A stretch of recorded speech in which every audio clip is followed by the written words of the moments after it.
Okay, here we have an absolutely pristine Smith Corona Coronet XL. I'm going to be holding the camera and doing the demo, so it might get a little shaky at times, but anyway, I'll run through some of the features really quickly, and then I'll do a typing test so you can see that everything works, and we'll put in the video where the typing test starts so you know. Alright, first off, this thing is absolutely pristine. I mean, I can't find anything wrong with it anywhere. There are virtually no scratches, if any.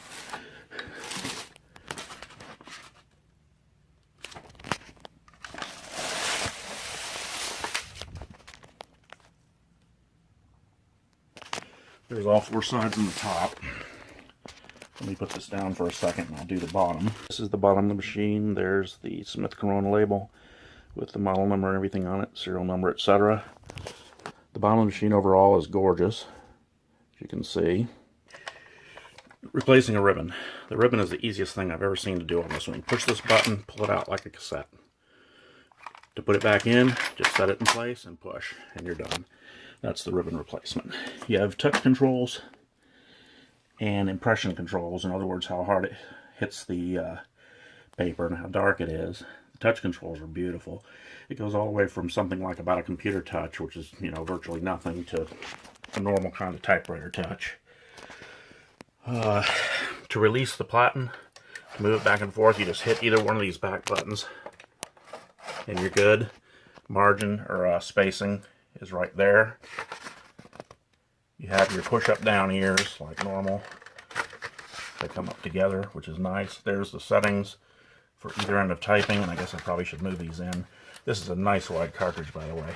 I haven't measured it, but it says it's... What does it say? If I could see it. However many that says. It says it has a position store, but you can see the 8.5 inch wide paper is narrow on the thing. If you look inside, which I'll do more of in a minute, but you can see it's very clean inside as well. And if you look at the keyboard, it looks like it's all pretty much not been used to me. Alright. Most of it is just standard. I mean, turn the paper up and down. The paper is held nice and tightly. You don't, there's no issue with you know, having an old platen that's worn out. This is the paper release right here, and it lifts that as well. Now you can move the paper around. Okay, one thing I wanted to show is how the case comes off and on. There's just two latches right under here that you click forward. Same on this side. Just lift up front here, and the case slides forward. Let me try and do it this way.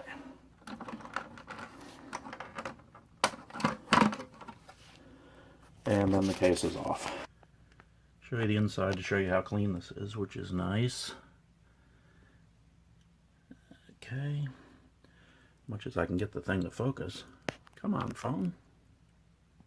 Okay, it doesn't want to focus. Anyway, we can go to put it back on. Make sure these two clips are back. Those are the clips that hold it in place. Then you just clip it on like so, and then it snaps back in place, and you clip those two clips forward. I can't hold it and do it, so now it's on. Alright, let's turn this thing on and get it working.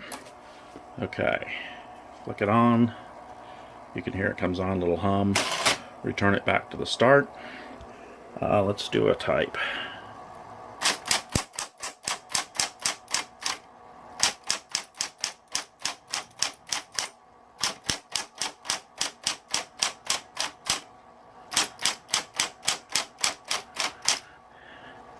And let's show you the shift works. There's a margin release for the end. I'll show you that when we get there. There's a set and clear for the tabs, and that's the tab thing. It looks like there's some set. Okay, there's the bell. Hit return. You don't have to do any carriage return by hand. Let's see, you have a shift lock. Works fine. You have a backspace, which won't work if you're at the front end. You have a backspace. Okay, the margins work like this is the margin, and you can set clear them just by margining. Say clear, margin. Now if you come all the way up here and hit the margin, it'll go all the way to that one. Okay, let's see.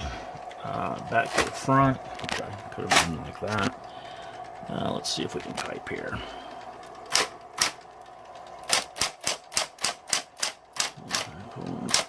QWERTY, UIOP, half, 1, 2, 3, 4, 5, 6, 7, 8, 9, 10. ZX, CD, B, N, M. The 3 things on the right. Return it. We'll go shift. We'll go shift high. Space it. We'll do a shift lock high. There. Unlock it. I guess I'll have to do this again. There's the typing. Okay, and here's the case for it. It looks really good all the way around too.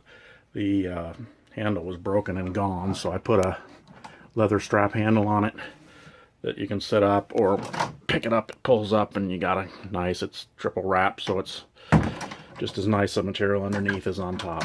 All real leather. Handy to drop a line. There's the top of the case. One side. The other side. And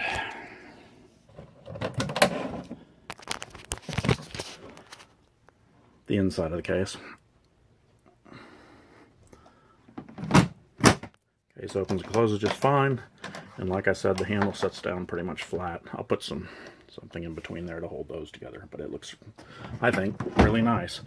Those unscrew, those Chicago screws, so if you wanted to, you could stain it black or whatever. They just come off and go back on. Anyway, that's it. Thanks.